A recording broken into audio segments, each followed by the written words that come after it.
परमेश्वर के जीवित वचन से हम निकाल लेंगे गिनती की पुस्तक, उसका 6वां अध्याय और उसके 22 पद से 27 पद के मध्य में इस प्रकार लिखा हुआ है। फिर यहोवा ने मूसा से कहा, हारून और उनके पुत्रों से कहा कि तुम इस्राएलियों को इन वचनों से आशीर्वाद दिया करना, यहोवा तुझे आशीष दे और तेरी रक्षा करे।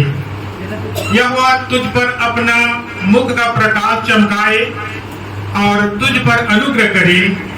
यहोवा अपना मुख तेरी ओर करे और तुझे शांति दे। इस रीति से मेरे नाम को इस्राएलियों पर रखे और मैं उन्हें आशीष दिया करूंगा। आइए हम प्रार्थना करें।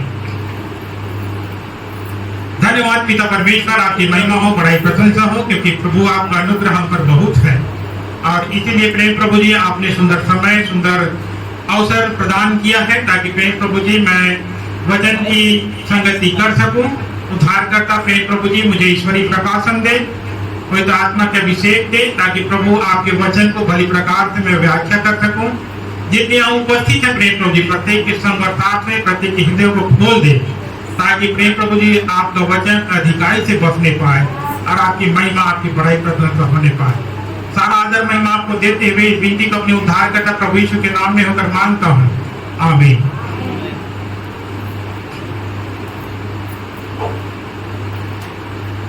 परमेश्वर के जीवित वचन में यहाँ पर बहुत ही महत्वपूर्ण बात जो है वो अंकित किया गया है गिनती की पुस्तक उसके 6वें अध्याय में। और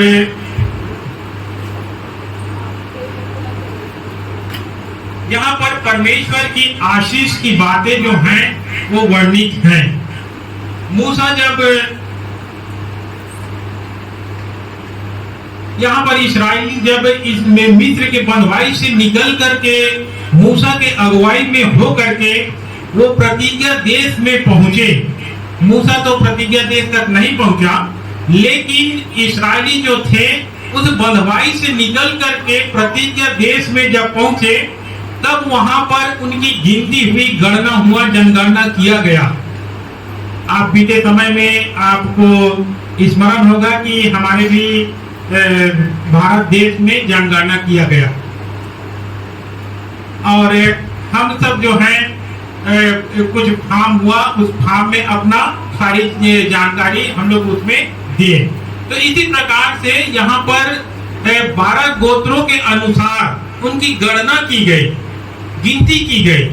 और यहाँ पर जब गिनती हो रही थी तब परमेश्वर का वचन जो है वो पहुंचता है और यहोवा जो है मूसा से कहा कि हारून और उनके पुत्र, हारून जो थे याजकी कार्य करते थे और उनके संतान जो थे याजकी कार्य करते थे, तो याजकों के द्वारा से परमेश्वर जो है उनको आशीष देने की बात यहाँ पर कहते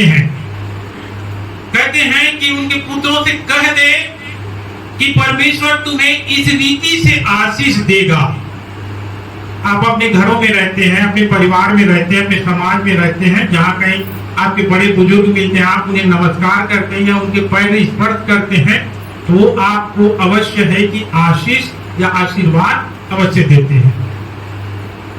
आशीष और आशीर्वाद जो है वो अवश्य देते हैं कि आप किसी को नमस्कार करो और आप उनके पैर स्पर्श करो तो आपको श्राप नहीं देगा, चाहकर भी वो आपको श्राप नहीं देगा, वो आशीष ही देगा। खुश रहो कहेगा, दीर्घायु हो कहेगा, है ना। विभिन्न प्रकार के आशीष जो हैं वो हमारे बड़े जो होते हैं, हम जो बड़े होते हैं वो अपने से छोटों को देते हैं। तो यहाँ पर परमेश्वर भी अपने लोगों को आशीष देने की बात यहाँ पर कह रहे हैं। और परमेश्वर जो है किस रीति से यहाँ पर आशीष देने के लिए कह रहे हैं, लिखा हुआ है कि हारून और उसके पुत्र जो हैं वो कहेंगे कि यहोवा तुझ पर अपना मुख का प्रकाश चमकाए, यहोवा तुझे आशीष दे, यहोवा अपनी मुंह जो है वो आपकी ओर करें। कितनी बड़ी बात यहाँ पर परमेश्वर जो है कह रहे हैं। जिसकी ओर परमेश्वर का मुख हो, जिस ओर परमेश्वर की दृष्टि हो, वहां पर आशीष ही होगा। आशीष के सिवाय वहां पर कुछ नहीं होगा। कैसे भी नकारात्मक बातें हो, कैसे भी जो दुष्ट की बातें हो, अगर परमेश्वर उनकी ओर दृष्टि कर लेता है तो उन्हें आशीष प्राप्त होती है। हालेलुया। कोई श्राप उस पर प्रभावी नहीं होने पाएगा। जब परमेश्वर यहाँ पर आशीष देने की प्रतिज्ञा अपने दास के द्वारा से यहाँ पर कर रहे हैं, तो हमारी भी कुछ जिम्मेदारियां होती हैं, मनुष्यों की भी कुछ जिम्मेदारियां होती हैं कि हम आशीष किस प्रकार से प्राप्त करें, हम आशीष को किस प्रकार से प्राप्त करें। मैं बहुत सरल विषय में परमेश्वर के वचन की संगति करता हूँ, बहुत ही छोटे और बहुत ही सरल बातों को मैं रखता हूँ और उसके द्वारा से मैं परमेश्वर के वचन को बताने का प्रयास करता हूँ। तो हमें आशीष अगर प्राप्त करनी है तो हमारी भी कुछ जिम्मेदारियां हैं, कुछ कार्य हैं जिसके द्वारा से हम परमेश्वर की आशीष को प्राप्त कर सकते हैं। कैसे भी कठिन परिस्थिति क्यों ना हो, विषम परिस्थिति क्यों ना हो, उस परिस्थिति में भी परमेश्वर की आशीष हमको प्राप्त होगी, लेकिन उसके लिए हमें भी कुछ कार्य करना होगा। विज्ञान विषय में हम पढ़ते हैं, जो क्रिया होता है उसका प्रतिक्रिया अवश्य होता है। अगर हम किसी बंदूक से अगर हम गोली छोड़ते हैं, क्रिया करते हैं, तो गोली तो सामने जाएगा, लेकिन उसका प्रतिक्रिया जो है, कुछ धक्का जो है वो हमको भी महसूस होगा। तो अगर हमें परमेश्वर की आशीष प्राप्त करनी है तो हमको भी कुछ करना ही होगा। हम नहीं करेंगे, बैठे रहेंगे, सुस्त रहेंगे तो परमेश्वर की आशीष हमको प्राप्त नहीं होगी। कुछ एक बातें, दो तीन बातें जो है मैं आप लोगों के साथ संगति करूंगा कि हमें अगर परमेश्वर की आशीष प्राप्त करनी है तो कौन कौन सी बातें हैं जिनको हमको करना होगा, तब हमें परमेश्वर की आशीष। बहुत ही सरल जो है बिंदुओं को मैं आप लोगों के सामने प्रस्तुत करूंगा। तो सबसे पहली और महत्वपूर्ण बात है कि हमें परमेश्वर की अगर आशीष हमको प्राप्त करनी है तो सबसे पहले काम हमको करना होगा कि हमें परमेश्वर के वचन को सुनना होगा। अगर हम परमेश्वर के वचन को नहीं सुनेंगे तो हम परमेश्वर के विषय में नहीं जानेंगे, और जब हम परमेश्वर के विषय में नहीं जानेंगे तो हम परमेश्वर से क्या होंगे, अलग होंगे, उससे दूर रहेंगे। तो परमेश्वर की आशीष हमको कहां से प्राप्त होगी? अगर परमेश्वर के निकटता में रहेंगे, परमेश्वर के वचन को अगर हम सुनेंगे तो हम परमेश्वर के निकटता में आएंगे, और जब हम परमेश्वर के निकटता में आएंगे तो उसकी आशीष जो है वो कैसे हमको प्राप्त होगी।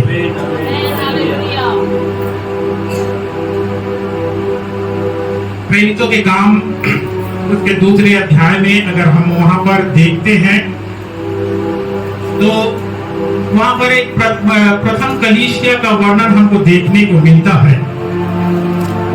वहां पर प्रभु यीशु मसीह को क्रूस पर टांग दिया गया, मार दिया गया, गाड़ दिया गया, और पवित्र पुनरुत्थान को प्रभु यीशु मसीह जो है प्राप्त किए। उसके पश्चात स्वर्गारोहण हो गए, और जब स्वर्गारोहण हो रहे थे तो उन्होंने अपने शिष्यों को इकट्ठा रहने के लिए कहा कर गए थे, और उन्होंने प्रतिज्ञा किया था कि मैं तुम्हारे लिए एक सहायक भेजूंगा। और यहाँ पर उसी प्रथम कलीसिया का वर्णन हमको देखने को मिलता है। यहाँ पर 120 लोग जो हैं उपरोक्त कोठरी में उपस्थित हैं, इकट्ठे हैं, और वहां पर वो परमेश्वर के दास पतरस के द्वारा से परमेश्वर के प्रभु यीशु मसीह के द्वारा किए गए कार्यों का वर्णन, उनके साथ रहे उन गवाहियों का वर्णन वहां पर हो रहा था, और इसी बीच पवित्र आत्मा का अभिषेक उनको प्राप्त हुआ। अगर परमेश्वर के वचन में संगति में नहीं होते, अलग अलग रहते, अपने कार्यों में चले जाते, अपनी दिनचर्या के कार्यों को करते रहते, तो पवित्र आत्मा के अभिषेक से वो वंचित हो जाते। लेकिन उन्होंने संगति में रहे, परमेश्वर के वचन को सुन रहे थे और उसी बीच पवित्र आत्मा का अभिषेक उनको प्राप्त हुआ। उन्होंने अन्य अन्य भाषाएं बोलने लगे, विभिन्न प्रकार की भविष्यवाणियां जो है वो करने लगे, क्योंकि उनको परमेश्वर के वचन को सुनने के द्वारा से और परमेश्वर के निकटता में रहने के कारण से पवित्र आत्मा का अभिषेक प्राप्त हुआ था। अगर हम 10वें अध्याय में चलते प्रेरितों के काम के, तो वहां पर एक और घटना हमको देखने को मिलता है कुरनेलियुस के जीवन से। वो भी उनके जीवन में बहुत लालसा था कि वो प्रभु यीशु मसीह के विषय में कुछ सीखे, कुछ जाने, उसके कार्यों का वर्णन वो सुने। उनके जीवन में बड़ी लालसा थी। और कुरनेलियुस कोई साधारण मनुष्य नहीं था, कोई छोटा मनुष्य नहीं था, छोटा कार्य करने वाला मनुष्य नहीं था। वो संपन्न था, सूबेदार का सरदार था, बहुत ही अधिकार उनको प्राप्त थे, उनके पास सेनाएं थी, धन दौलत रुपए पैसे थे, लेकिन उनकी जीवन में लालसा थी कि वो परमेश्वर के वचन को सुने। अपने दासों को भेज करके परमेश्वर के दास को अपने घर आमंत्रित करता है और परमेश्वर के वचन को सुनता है और बड़ी आशीष उसके जीवन में होती है। हम भी अपने जीवनों में निरंतर ही प्रयास करें कि परमेश्वर के वचन को सुनने के लिए हमारे पास समय हो। संसार में रहते हैं, संसार में हमको कार्य करने होते हैं ताकि हमारा भरण पोषण हो, परिवार की जिम्मेदारियां हैं जो पूरी हो, लेकिन उनके बीच में भी हमारे पास बहुत ही समय रहता है। उन समयों में हम निरंतर प्रयास करें कि हम परमेश्वर के वचनों को सुने। कई कलीसियाओं में और कई स्थानों में मैं विजिट के लिए जाता हूं और कई पासवानों से मिलता हूं, लोगों से मिलता हूं। तो अगर हम विजिट में जाते हैं किसी घर में, परमेश्वर के वचन को पढ़ते हैं, प्रार्थना करते हैं और आशीष उनको प्राप्त होती है। लेकिन बहुत ऐसे लोग हैं जिनके घर में अगर हम जाते हैं, प्रभु के दास लोग अगर जाते हैं, तो उनका मन जो है वो अलग हो जाता है। सोचने लगते हैं ये कहां से आ गया, मैं जो कार्य कर रहा था उसमें बाधा उत्पन्न हो गया। अब ये लगभग कम से कम 15 मिनट मेरा समय ये ले लेगा। मन में भाव आ जाता है, बोल तो नहीं सकते लेकिन मन में भाव आ जाता है। परमेश्वर के दास जो हैं वो आपके पास खाली हाथ नहीं गया है, वो अपने साथ परमेश्वर के वचन को लेकर के आपके साथ संगति करने के लिए गया हुआ है। और हम सोचने लगते हैं कि कहां से आ गया, मेरा समय बर्बाद हो गया, लगभग 15 मिनट 20 मिनट ये समय ले लेगा। लेकिन यही 15 मिनट 20 मिनट जो है आपके जीवन में आशीष का कारण होगा, आपको आशीष प्राप्त होगी। अगर आप उस 15 मिनट को अगर खो देते हैं तो आप आशीष से वंचित हो जाते हैं। जब कभी भी आपके पास या आपके घर में, आपके परिवार में अगर कोई भी प्रभु का दास हो, हम नहीं कहते कि आप एक ही जिस कलीसिया में आराधना करने जाते हैं उसी में ही नहीं, लेकिन जो भी प्रभु के दास आते हैं सहर्ष स्वीकार कीजिए और उनसे परमेश्वर का वचन जो है 5 मिनट 10 मिनट अवश्य सुने, आपको आशीष प्राप्त होगी। दूसरी जो बात है, हमें आशीष प्राप्त पाने से पहले हमें करना होगा, पहली जो बात है वचन को सुनने वाला होना चाहिए, और दूसरी जो बात है ऑटोमेटिक अगर आपके जीवन में आशीष आनी आरंभ होगी तो दूसरा बात जो है वो होने लगेगा। और वो दूसरी जो बात है और वो है कि आशीष पाने से पहले हमें अपने हृदय को खोलना होगा। अगर हृदय हमारा खुला हुआ नहीं है, हृदय अगर हमारा बंद है, तो हमें आशीष प्राप्त नहीं होगा। हमें सबसे पहले जब हम परमेश्वर के वचन को अगर हम सुनते हैं और परमेश्वर के वचन को जैसे ही सुनते हैं, हम अपने हृदय को खोलें। अगर बंद हृदय है तो आपको आशीष प्राप्त नहीं होगी। आप लाख परमेश्वर के वचन को सुनते रहें, आप पत्थर के ऊपर पानी डालेंगे तो पत्थर पानी को सोखेगा नहीं। कितने भी पानी डाल लीजिए, आप उसको फोड़ कर देखेंगे, वो अंदर से सख्त ही रहेगा। हम अपने आप को, अपने हृदय को उस गीली मिट्टी के समान बना लें। मिट्टी जो है सूखा रहता है तो कठोर रहता है, और जब उसमें पानी डालते हैं तो क्या होता है, नरम हो जाता है। और इसीलिए परमेश्वर कहते हैं कि मैं तुम में से पत्थर का सा हृदय निकाल कर मांस का हृदय दूंगा। और जब मांस का हृदय है तो ऑटोमेटिक हमारा हृदय जो है वो क्या होना चाहिए, परमेश्वर के वचन के लिए खुलने वाला होना चाहिए। बंद हृदय जो है वो किसी काम का नहीं है, वो पत्थर के समान है, कठोर है।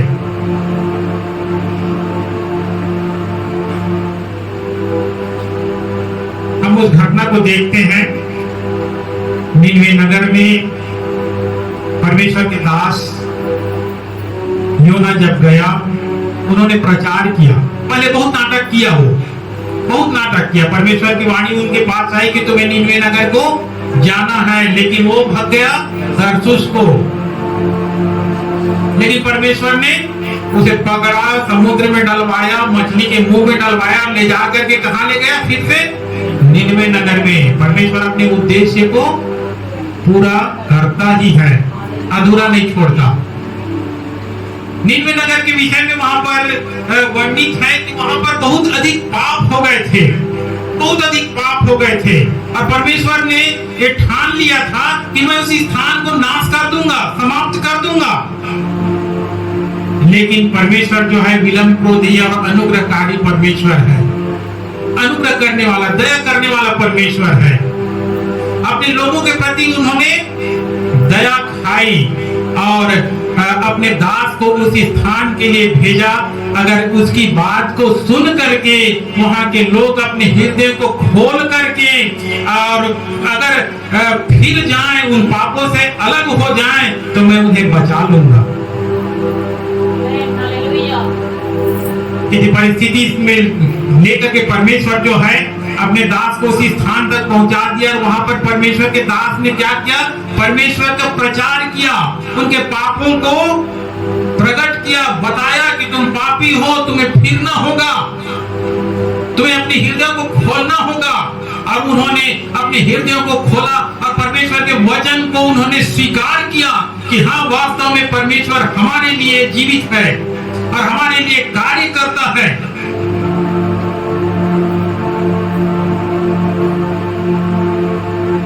वचन में लिखा हुआ है, राजा से लेकर के रंग तक, एक छोटा कर्मचारी तक, गरीब भिखारी तक, यहाँ तक लिखा हुआ है कि पशु भी, उनके जितने भी पशु थे, उन्होंने भी विलाप किया।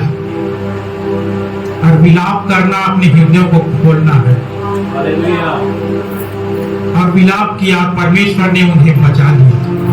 हालेलुया।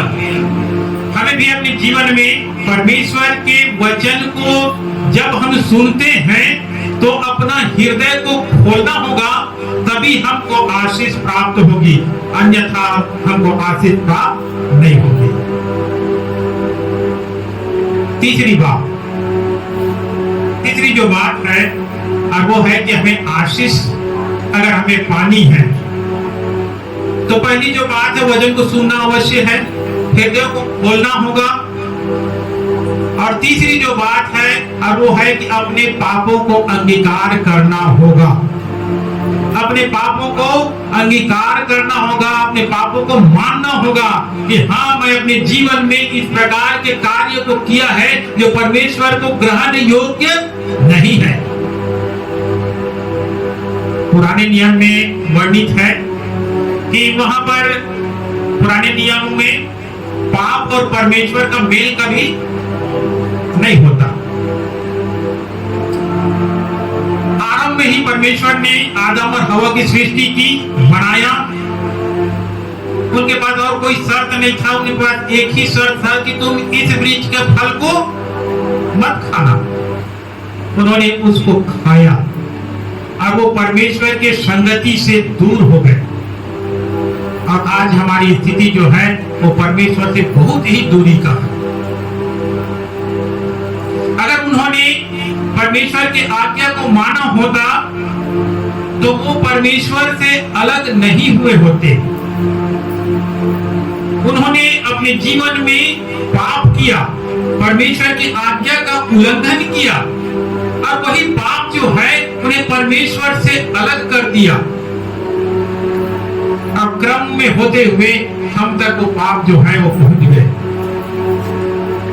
अब इसी पाप को हमें प्रभु यीशु मसीह के सन्मुख अंगीकार करना होगा, मानना होगा। अगर हम उसको नहीं मानेंगे, अंगीकार नहीं करेंगे तो हमारा उद्धार नहीं है, हमें आशीष प्राप्त नहीं होगा। हमें अपने पापों को प्रकट करना ही होगा।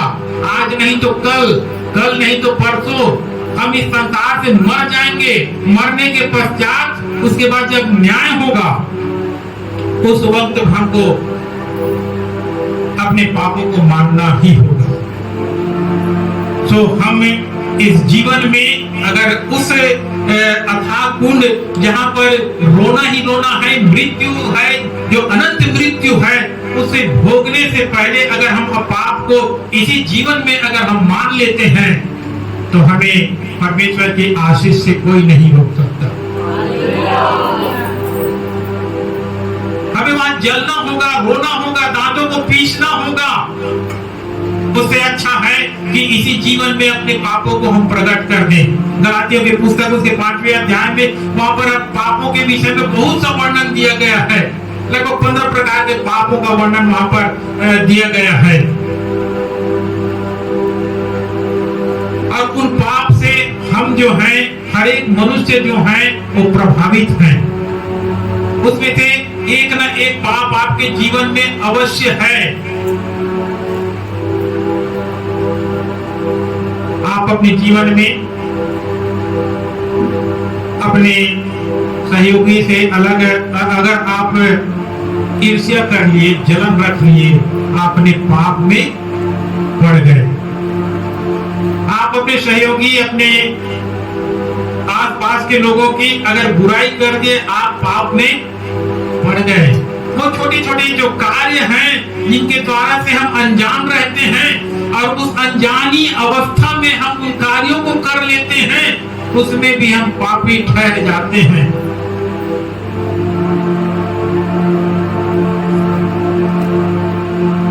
प्रभु यीशु मसीह जो हैं वो कहते हैं कि अपने समान अपने पड़ोसी को भी प्रेम कर। अपने समान, जिस प्रकार से मैं अपने लोगों से प्रेम रखता हूं, अपने भाई बहनों से जिस प्रकार से प्रेम रखता हूं, जो अपने संतानों से जिस प्रकार से प्रेम रखता हूं, उसी प्रकार से तुम्हें दूसरों से भी प्रेम करना होगा। अगर आप उस प्रकार से प्रेम करते हैं तो आप किसी से जलन, बैर भाव नहीं रख सकते। प्रेम में इतनी शक्ति है। उस प्रेम को अपने आप में आप धारण कीजिए, आप उन पापों से बच जाएंगे। अगर अपने जीवन में अगर पाप अगर किए हैं तो उस पाप को आपको मानना होगा, अंगीकार करना ही होगा, तभी आपको आशीष प्राप्त होगी। आप परमेश्वर के वचन को सुनते रहेंगे, अपने हृदय को खोल दिए रहेंगे और अपने पापों का अंगीकार नहीं करेंगे तो आपको आशीष प्राप्त नहीं होगी। अगर आपको आशीष प्राप्त करनी है तो अपने पापों को मानना होगा, अपने पापों को प्रकट करना ही होगा, तभी परमेश्वर की आशीष आपको प्राप्त होगी।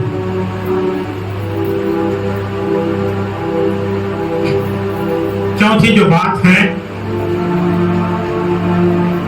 हमें आशीष प्राप्त करने से पूर्व जो हमें कार्य करनी है, उनका चौथी और अंतिम जो बात है और वो है कि हमें प्रार्थना करने वाला होना चाहिए।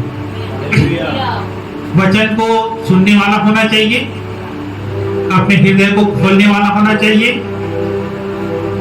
अपने पापों को मानने वाला होना चाहिए, और उसके पश्चात जो आखिरी जो पायदान होता है, आखिरी जो चरण होता है, वो प्रार्थनामय जीवन होना चाहिए, प्रार्थना करने वाला जीवन होना चाहिए। तभी परमेश्वर की आशीष आपको प्राप्त होगी। प्रार्थना जो है परमेश्वर के साथ अपने संबंधों को जोड़ने का एक सशक्त माध्यम है, एक सेतु है, एक पुल है, जिसके द्वारा से हम अपनी बातों को परमेश्वर तक पहुंचा सकते हैं, और संसार में ऐसा कोई साधन नहीं है। आपके पास यहाँ पर पंखे चल रहे हैं, लाइट जल रहे हैं, लेकिन इनका स्विच जो है कहीं और है। आप वहां चालू करोगे तभी लाइट जलेगा, पंखा चलेगा, कूलर चलेगा। आप अगर उस बोर्ड में जाकर के उस स्विच को ऑन नहीं करेंगे तो ये सभी चीज जो है क्या होगा, नहीं चलेगा। इसी प्रकार से परमेश्वर स्वर्गीय स्थान पर है, हमने तो पाप किया और पाप के कारण से हम परमेश्वर से दूरी बना लिए, उनसे अलग हो गए। अब अगर हमें परमेश्वर के साथ फिर से मेल करना है तो उसका एक ही माध्यम है, और वो है प्रार्थना का। और ऐसा साधन इस संसार में नहीं है। हम अगर छाती पीटते रहें, रोते रहें, चिल्लाते रहें और प्रार्थना न करें तो हमारा पापों का क्षमा नहीं है। हमें परमेश्वर को के सन्मुख अपने पाप को अंगीकार नहीं कर सकते। एक ही माध्यम है, और वही माध्यम जो है वो परमेश्वर तक हमारी पहुंच बनाता है, और हमारी प्रार्थनाओं के द्वारा से अपनी हम जो बातों को प्रभु के पास रखते हैं, उसका उत्तर वो हाँ और आमीन में देता है। जब कभी हम प्रार्थना करते हैं, परमेश्वर जो है वो हमारी प्रार्थनाओं को नकारता नहीं है, नकारता नहीं है, लेकिन उसकी उत्तर जो है वो हमें अवश्य देता है। आज नहीं देगा तो कल देगा, कल नहीं देगा, लेकिन परमेश्वर जो है हमारी प्रार्थनाओं का उत्तर देता ही है।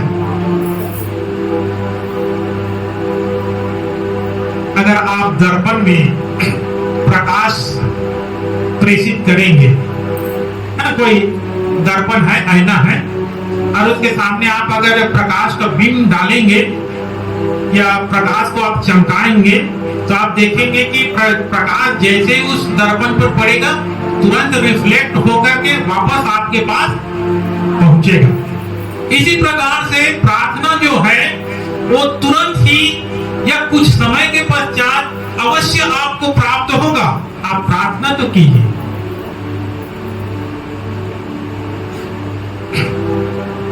प्रारंभ में जब मैं ललितपुर बाइबल सेमिनरी से वहां से अध्ययन करके वहां से आया था, तो लगभग 2 वर्षों तक मैं अपने कलीसिया में पासवान के पद पर कार्य किया। वहां पर मुझे कुछ नहीं प्राप्त होता था, निःशुल्क मैं वहां पर सेवा 2 वर्षों तक दिया। मेरी कलीसिया है, उस कलीसिया का मैं मेंबर हूँ, सदस्य हूँ। उन दो वर्षों में मैंने अनुभव किया कि इसमें से लगभग 50% जो लोग हैं उनको प्रार्थना करना ही नहीं आता, उन्हें प्रार्थना करना ही नहीं आता था। अगर आराधना का समय होता था, आराधना का दिन निर्धारित रविवार का दिन होता था, उससे पहले मैं कुछ लोगों को परमेश्वर के वचन पढ़ने के लिए, कुछ को प्रार्थना के लिए अवसर बांट देता था। शनिवार को मैं बांट देता था। शनिवार को उनसे मैं मिलने जाता था। मैं अमुक व्यक्ति से कहूंगा कि वो प्रार्थना करने में अगुवाई करेंगे। जैसे मैं उस व्यक्ति के पास पहुंचता था और कहता था कि भाई आपको रविवारी आराधना में आपको प्रार्थना करना है, तो सीधा सीधा मेरे को कह देते थे, अरे नहीं मेरे प्रार्थना मत देना, नहीं आता मेरे प्रार्थना करना, मेरे प्रार्थना करना नहीं आता। बहुत पुराने क्रिश्चियन हैं, उनके लगभग 7-7, 8-8, 10-10 पीढ़ी जो है क्रिश्चियन है, लेकिन उनको प्रार्थना करना नहीं आता। सोचने की बात है, तो उनको कैसे आशीष प्राप्त होगी? प्रार्थना जो है कोई कठिन चीज नहीं है, कोई बड़ा पहाड़ नहीं है। प्रार्थना जो है वो एकदम साधारण सी बात है। आप अपने मित्रों से किस प्रकार से बात करते हैं? खुल करके बात करते हैं, आनंद के साथ बात करते हैं, अपने बातों को अपने जो मित्र हैं या अपने परिवार के जो लोग हैं उनसे बातचीत करते हैं। उसी प्रकार से अपनी बातों को परमेश्वर के साथ बातचीत करना ही प्रार्थना है। कोई कठिन बात है? कोई कठिन बात नहीं है। मत्ती सुसमाचार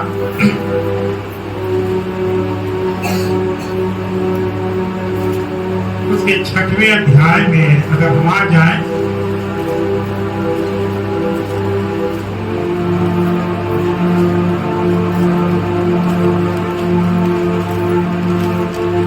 तो यहाँ पर प्रार्थना के विषय में लिखा हुआ है कि हमें प्रार्थना किस प्रकार करनी चाहिए। प्रार्थना भी में कुछ हमें सावधानियां बरतनी होगी। अगर उन सभी सावधानियों को अगर हम नहीं अपनाएंगे तो परमेश्वर आपकी प्रार्थना को नहीं सुनेगा। माध्यम प्रार्थना जो है परमेश्वर के साथ संगति का है, परमेश्वर प्रभु यीशु मसीह से जुड़ने का है, परमेश्वर तक पहुंचने का है। लेकिन हमें प्रार्थना करनी है तो उसमें कुछ सावधानियां भी होनी आवश्यक है। अगर उन सावधानियों को अगर हम नहीं अपनाएंगे तो हमारी प्रार्थना प्रभु तक नहीं पहुंचेगी। लिखा हुआ है 5वें पद में, जब तू प्रार्थना करे तो कपटियों के समान न हो, क्योंकि लोगों को दिखाने के लिए आराधनालयों में और सड़कों के मोड़ पर खड़े होकर के प्रार्थना करना उनको अच्छा लगता है। बड़ा समस्या वाली बात है।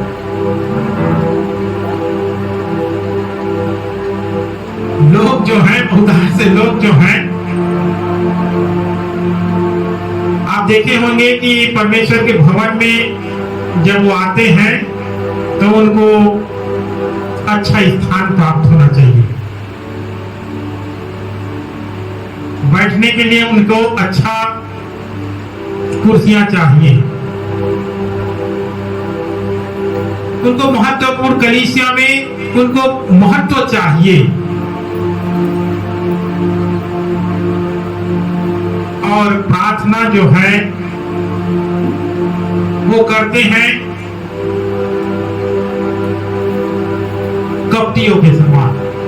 मैं कुछ कड़ा शब्द जो है वो आप लोगों के सामने रख रहा हूं कि कपटियों के समान प्रार्थना करते हैं, लोगों को दिखाने के लिए, लोगों को बताने के लिए मैं इस प्रकार से प्रार्थना करता हूं, मैं इस प्रकार से बहुत सुंदर सुंदर शब्दों को पिरो करके लुभावने प्रार्थना करता हूं, दिखाने के लिए प्रार्थना करते हैं।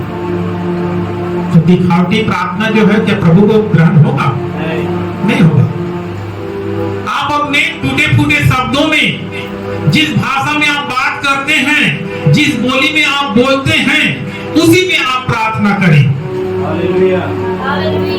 आपकी प्रार्थना जो है वो सुनी जाएगी। मैं गुड फ्राइडे के दिन भरारी चर्च है वहां पर बोलने के लिए गया हुआ था। गुड फ्राइडे के दिन मुझे वहां आमंत्रित किया गया था और मैं वहां पर गया। एकदम देहात एरिया है, गांव है,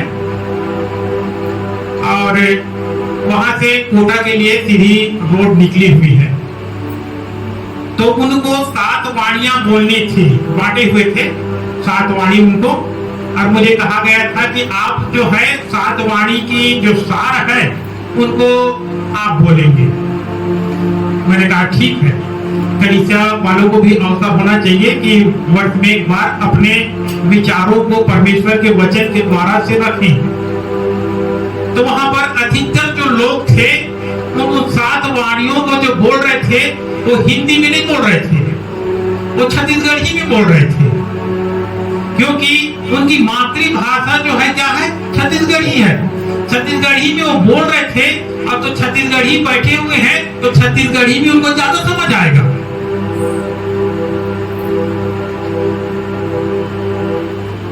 और उन्होंने वहां पर छत्तीसगढ़ी में प्रभु यीशु मसीह के 7 वचनों का व्याख्यान कर रहे थे। तो प्रार्थना भी जो है आपको नहीं हिंदी में नहीं करना तो नहीं करिए, आप अपने मातृभाषा में करिए। आपको हिंदी नहीं बनता, हिंदी में बात करके नहीं बनता तो आप मत करिए। परमेश्वर जो है हर एक भाषाओं को, हर एक बोलियों को बनाने वाला है। वो आपकी भाषा को, आपकी बोली को समझता है।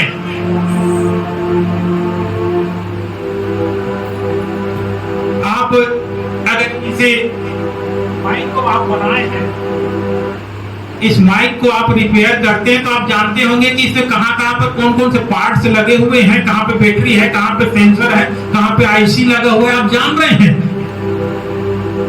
उसी प्रकार परमेश्वर जो है समस्त संसार की भाषाओं को बनाने वाला परमेश्वर है। तो वो परमेश्वर जो है आपकी भाषा को समझने की शक्ति भी रखता है और आपकी प्रार्थनाओं को सुनेगा,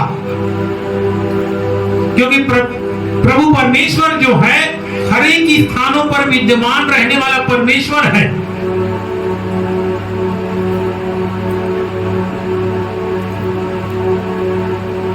परमेश्वर के भवन में 2 व्यक्तियों का वर्णन लूका रचित सुसमाचार की किताब में हमको देखने को मिलता है कि 2 व्यक्ति हैं जो परमेश्वर के भवन के लिए निकलते हैं, जाते हैं। पहला व्यक्ति जो है वो क्या है, फरीसी है, वचन को जानने वाला है, संविधान का ज्ञाता है, जो मूसा का संविधान जो था, परमेश्वर ने मूसा को जो संविधान दिया था उसको बिंदु से बिंदु जानकार है। फरीसी व्यक्ति, संविधान की जानकारी रखने वाला मनुष्य। दूसरा जो व्यक्ति है वो है चुंगी लेने वाला मनुष्य। और आप ये मत सोचिए कि जो चुंगी लेता था वो साधारण आदमी होगा, साधारण इंसान होगा। उनके पास भी अधिकार हुआ करते थे, उनको भी रोमन शासन से शक्तियां प्राप्त हुआ करती थी, उनके पास भी कुछ सिपाहियां हुआ करते थे, बड़ा रुतबा हुआ करता था। लेकिन यहूदी जो लोग हैं उनसे घृणा करते थे। क्यों घृणा करते थे? क्योंकि वो अन्याय करते थे, लोगों को लूटते थे। जो निर्धारित टैक्स हुआ करता था उससे कहीं अधिक उनसे वसूल करते थे। अगर वो नहीं देते थे तो वो यहूदियों को क्या करते, पीटते थे, उनको मारते थे, उन पर अत्याचार किया करते थे, ज्यादती किया करते थे। और इस कारण यहूदी जो है उनसे घृणा करते थे। और परमेश्वर की दृष्टि में ऐसा करने वाला मनुष्य क्या है, पापी है। ये दोनों जो है परमेश्वर के भवन के लिए निकले हुए हैं। परमेश्वर के भवन में प्रार्थना करने के लिए जा रहे हैं।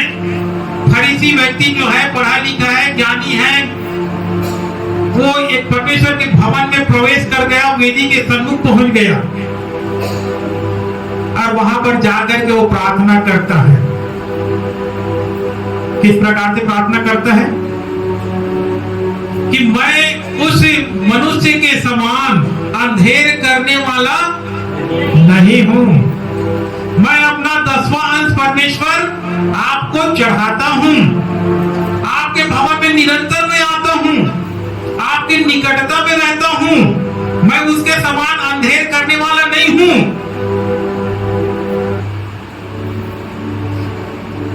लेकिन यदि पापी मनुष्य जो चुंगी लेने वाला है वो परमेश्वर के भवन में प्रवेश नहीं कर सका, परमेश्वर के भवन के देवड़ी पर पहुंचा, वहां पर खड़ा हो गया, अपने सिर को झुकाया हुआ है, लिखा हुआ है कि उसने स्वर्ग की ओर अपनी दृष्टि नहीं कर सका। वो सिर को झुकाए हुए खड़ा है और कहता है कि हे परमेश्वर, मुझ पापी मनुष्य पर दया कर। विचार करें कि इनकी प्रार्थनाएं जो है सुनी गई होंगी। उस पापी मनुष्य की प्रार्थना जो 2 शब्दों में कहा कि हे परमेश्वर, मुझ पापी पर दया कर, और उसकी प्रार्थना सुनी गई।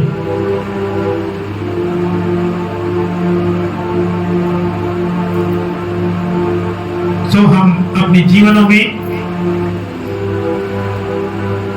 प्रार्थनामय जीवन अगर हम व्यतीत करते हैं तो परमेश्वर की आशीष मुझको और आपको बहुतायत से प्राप्त होगी। आज हमने 4 बातों को आज हम सीखे। पहली जो बात है कि परमेश्वर के वचन को सुनने वाला होना चाहिए, तभी हमको आशीष प्राप्त होगी। दूसरी जो बात है, और अपने हृदय को खोलना होगा। पत्थर के समान हृदय रखने से हमारी प्रार्थनाएं, हमारे निवेदन और हमारा जीवन जो है परमेश्वर को ग्रहण योग्य नहीं होगा। हमें मांस का हृदय रखना होगा।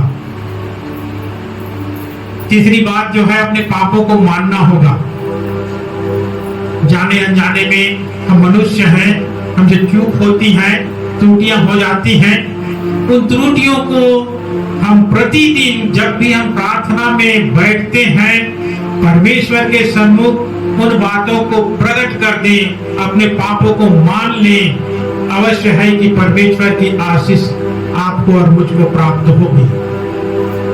चौथी और अंतिम बात, प्रार्थना में जीवन होना चाहिए। अगर हमारा जीवन प्रार्थना में जीवन नहीं है, प्रार्थना में अगर हम समय नहीं दे पाते हैं, तो मुझे और आपको आशीष नहीं प्राप्त होगी। आप लाख अपने हृदय को खोल लें, लाख परमेश्वर के वचन को सुन लें, अपने पापों को मानते रहें, लेकिन प्रार्थना नहीं करेंगे तो आपको आशीष प्राप्त नहीं होगी। और यही प्रार्थना जो है वो स्वर्गीय स्थान में पहुंचने की कुंजी है, चाबी है। और इसके द्वारा से ही हम परमेश्वर के निकटता में, उसके सानिध्य में, उसकी उपस्थिति में हम रह सकते हैं। अगर ये 4 बातें आपके जीवन में हैं तो अवश्य है कि आपको परमेश्वर की आशीष जो है बहुतायत से प्राप्त होगी। आइए हम प्रार्थना करें।